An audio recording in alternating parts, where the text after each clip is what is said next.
All right. Hello. My name is Connor Brogan, and my topic is going to be about the need for human resources, obviously. So, what is human resources? I'm sure that everyone who has had a job uh, is familiar with their human resources. Not everyone has had to utilize their human resource.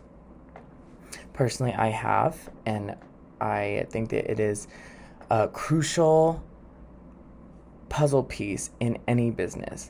So, human resources, they aim to help employers build and maintain positive relationships with the employers and also vice versa.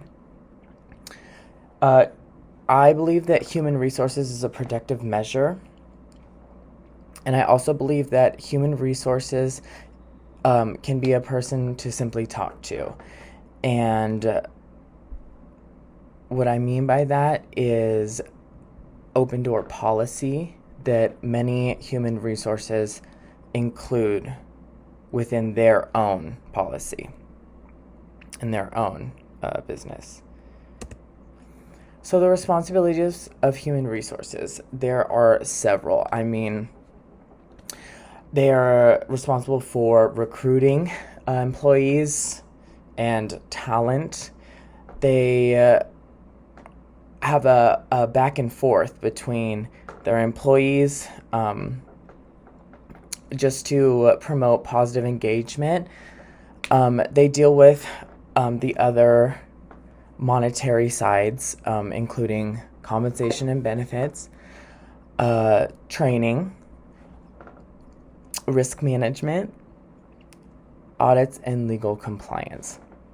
So really their goal is to kind of encompass the broader nature of labor laws and following those guidelines. So really, human resources is an ethics and law-based career. HR is responsible for abiding by, like I said, the guidelines set by the Department of Labor. It is completely grounded in human and civil rights, and I believe that the overall goal is to shelter the employees from any kind of discrimination, bias, inequity, prejudice, things like that. So a couple of specifics that I wanted to touch on within the Department of Labor are things like the Americans with Disabilities Act, the ADA, Age Discrimination Act, Equal Pay Act, and the last one being Pregnancy Discrimination Act. All of these really enforced by the Civil Rights branch. So the ADA, they really prohibit any kind of discrimination on the basis of a disability. So they shun ableist idealism or ableist beliefs, any kind of really bias or discrimination going on in the workplace in regards to somebody with a disability.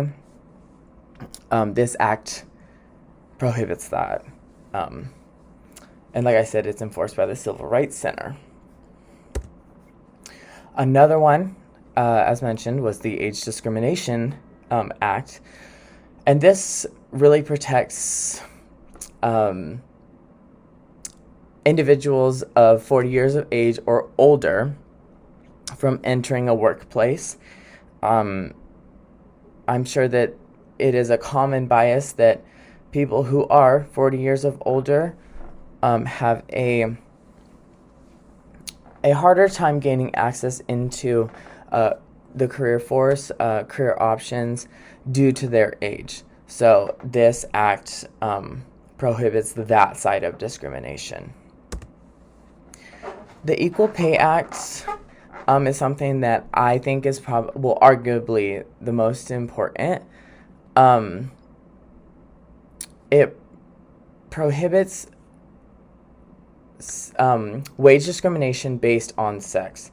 So really that just means it eliminates the argument that women should be paid less than their male counterparts. And I think this is,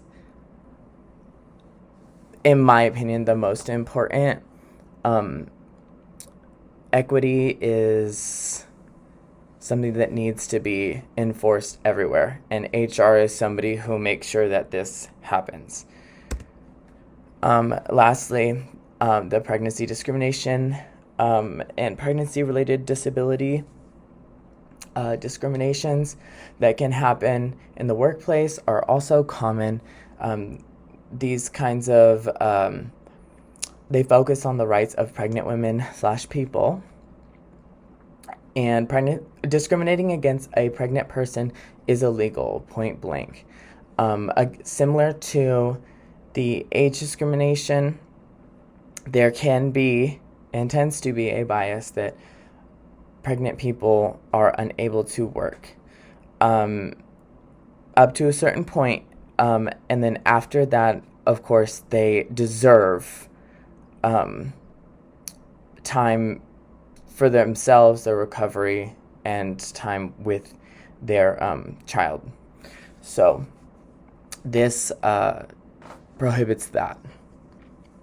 And this includes things like hiring process, pay, what they can be assigned, any kind of promotion that a pregnant person might be available for, benefits, things like that, or just getting fired or laid off due to their condition.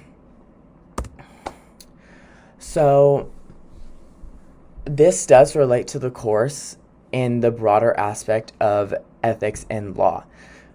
This is because the nature of human resources is grounded in morale and the law, essentially. Like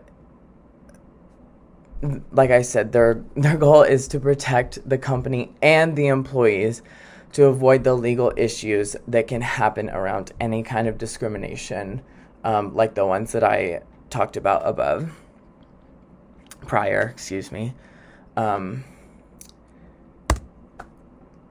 Therefore, I believe that HR is necessary anywhere.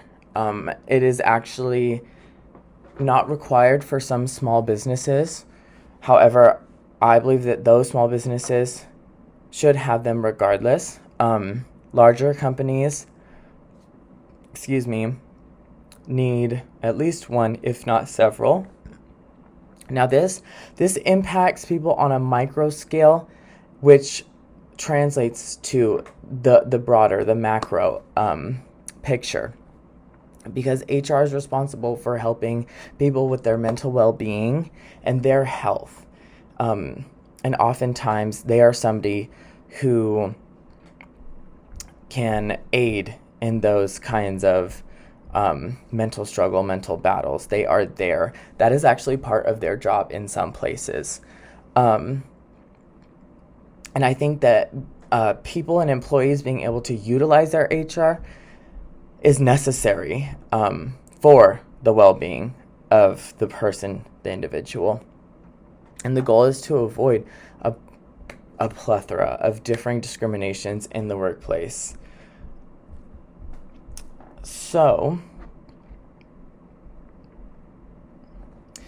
like I said, if nothing is done, discrimination will happen, and that is unacceptable. So really, that's my presentation on why HR, human resources, is necessary in any business and should be utilized by employees to promote well-being, health, and protect people from discriminations that can potentially happen. Thank you.